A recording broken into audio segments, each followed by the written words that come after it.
শিশু মৃত্যুর ঘটনা আমাদের সরকারকে ভাবিয়ে তুলেছিল। প্রথমে তো হামের জন্য টিকা প্রদান জরুরিভাবে, এরপরেই ভিটামিন এ প্লাস ক্যাম্পেইন আজকে দিয়ে সারা বাংলাদেশে শিশুদেরকে ভিটামিন এ খাওয়ানোর কার্যক্রম শুরু হচ্ছে। মাননীয় প্রধানমন্ত্রী দ্রুততার সাথে এই কাজটি করেছেন এবং এই ভিটামিনের মধ্যে দিয়ে শিশুদের স্বাস্থ্য সুরক্ষিত হবে। আমাদের খুলনায় আমরা 550-র উপরে খুলনা মহানগরীতে সিটি কর্পোরেশন এই টিকাদান কার্যক্রম পরিচালনা করবে। সকাল 9টা থেকে বিকাল 5টা পর্যন্ত এই কাজ চলবে এবং এর মধ্যে দিয়ে শিশুরা সুরক্ষিত থাকবে।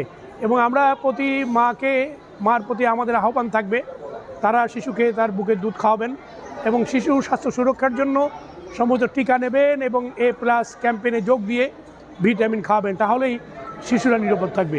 বাংলাদেশের প্রধানমন্ত্রী জনাব তারেক রহমান চান দেশে শিশুরা সুরক্ষিত থাক এবং দেশব্যাপী এই কার্যক্রম চলবে দিনব্যাপী। এরপরেও আরও অনেক কর্মসূচি আসবে, সেই কর্মসূচি যেন আমাদের মারা যেন দায়িত্বশীল ভূমিকা পালন করেন এবং আমাদের স্বাস্থ্য বিভাগ এবং খুলনা সিটি কর্পোরেশন যৌথভাবে এই কার্যক্রমে অংশ নেবে এবং এটিকে সুন্দরভাবে সম্পন্ন করবে।